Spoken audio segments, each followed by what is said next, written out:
Last month, the Kent set out on a quest to understand just how deep AI's roots have grown in Indian companies. So, we asked India's employees across industries and experience levels the extent to which they were using AI tools on a day to day and how it had changed workplace dynamics for them. Nearly 500 people took our survey, and 9 out of 10 of them said they had already begun using AI tools, even if it meant paying for them out of their own pocket. Now, what's interesting is that about two-thirds of all the respondents weren't even in tech roles. When it comes to workplace dynamics, a majority of them reported some dramatic changes. Seniors were relying less on juniors for jobs. Juniors were finding a lot more autonomy because they no longer had to run from pillar to post to get context or insights anymore. They said that blurring of lines was at some level efficient and empowering, of course, but at the same time, a lot of them felt somewhat insecure and overwhelmed. Once we got a sense of how employees were feeling about AI, we then turned the lens on some of India's biggest companies. What were they doing to help their employees keep up? Turns out, that's something the likes of Razorpay, Phonepe, Cars24, Homelane and Zerodha are actively working towards. These companies are already investing heavily in AI infrastructure to improve their services to customers.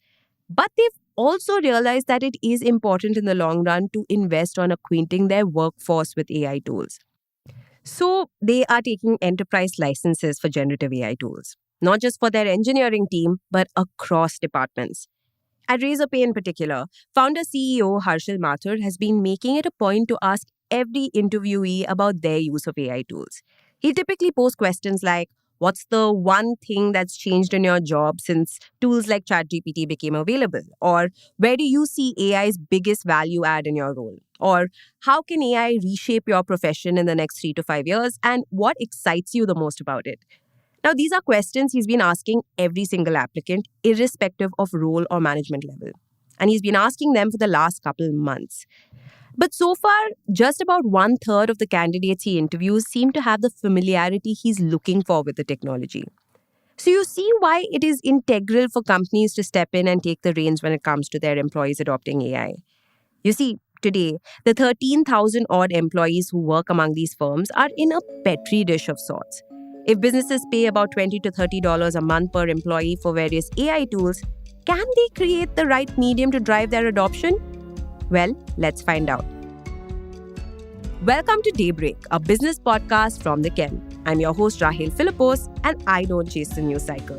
Instead, every day of the week, my colleague Snigdha Sharma and I will come to you with one business story that is worth understanding and worth your time.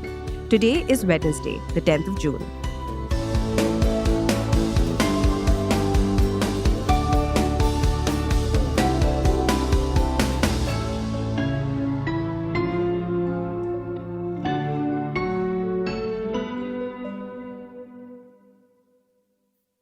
Right now, companies are adopting somewhat of a gentle parenting approach to the whole AI adoption process. So they aren't breathing down their employees' necks about AI.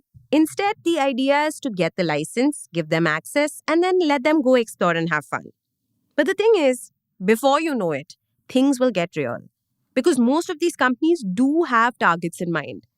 For instance, Phonepe expects all 7,000 of its employees to be able to automate for accuracy by the end of the year and to have a faster turnaround time in 30 to 40% of the work that they do. Now, this isn't official yet, but according to a company executive we spoke to, the expectation is still real. Meanwhile, at Homelane, CEO Shrikant Iyer is expecting a 15 to 20% increase in efficiency across the organization within a year. The 2,500 member company is about 10% AI driven now, and the CEO expects that to go up manifold in that period. Meanwhile, over at Razorpay, Mathur is also expecting a 30% bump in output. Now, here's the thing. To get there, all of these companies will really have to up the ante. For instance, one would think it's good progress if a company like Razorpay with nearly 3,000 employees could get 40% of its staff to use AI over the last 45 days. That's since the company made the AI license available organization-wide. But CEOs and founders are paranoid and impatient. Compared to seniors, the junior workforce is far ahead in their level of adoption, according to Mathur. So the fintech held a hackathon earlier in May for its senior workforce across functions to increase their AI familiarity. It's not like employees don't want to pick up these skills. Our survey found that they, in fact, do. Except there's a fair bit of uncertainty around how and to what end. Just about half of those surveyed were able to definitively say that they were expected to deliver better outcomes using AI. That said, the unexpected and unanticipated outcomes of letting non-tech staff find new ways of using AI have been pretty interesting. Just take Ashwath Sachin, a business analyst at Zerodha, for instance. Ashwath has quite the fan following now, especially within the company's accounting team, all because of his simple AI-enabled solution to a rather complex problem. Let me explain. You see, as a broking app, Zerodha manages thousands of fixed deposits across banks. Its accounting team maintained an inventory of all FDs on spreadsheets. Now, that meant constantly having to monitor which FDs matured and which ones to break with the lease fine, almost every single day. Now, Sachin, who happens to be an engineering dropout, came up with a solution. Using Claude AI's tools, he developed a standalone web application for fixed deposit management and reporting that gave a cleaner visibility of the inventory. The app was an instant success, so much so that the company has now officially hosted it internally. Now, Sachin's interest in AI was sparked during an AI orientation program Zerodha hosted back in November 2023. Now, the program was called Project Bicep, and the goal was to give its non-tech workforce a taste of the tech. Clearly, it paid off. Similarly, even at Razorpay's hackathon for seniors, the company's legal head, Shivli Katyayan, built a Google plugin to automate the review of new contracts to see how it matches up the fintech's predefined acceptance standards. Essentially, in this whole process, founders are increasingly finding that their employees are thinking about solutions for many of the problems they face at the workplace in very new and creative ways. AI, of course, offers a great starting point. But with these new skills comes a tremendous amount of pressure. Stay tuned.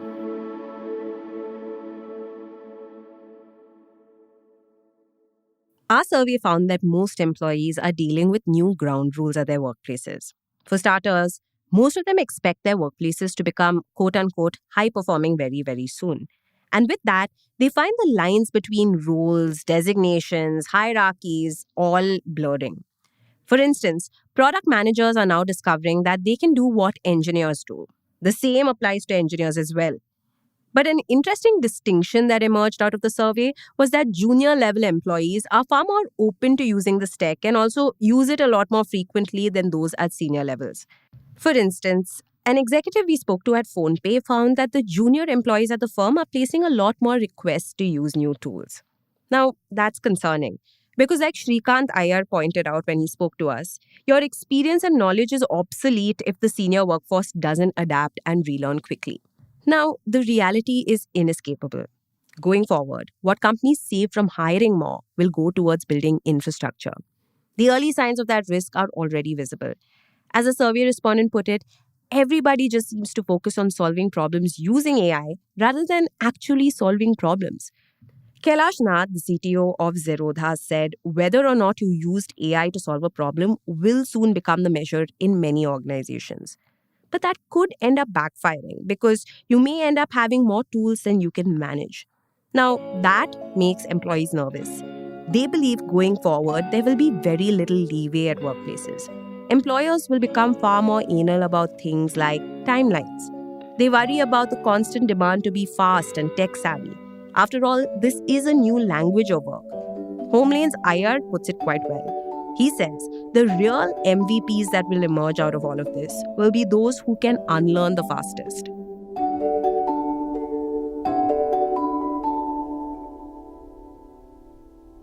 Daybreak is produced from the newsroom of The Ken, India's first subscriber-focused business news platform. What you're listening to is just a small sample of our subscriber-only offerings. A full subscription unlocks daily long-form feature stories, newsletters, and podcast extras. Head to theken.com and click on the red subscribe button on the top of the website. Today's episode was hosted by Rahil Philippos and edited by Rajiv CN.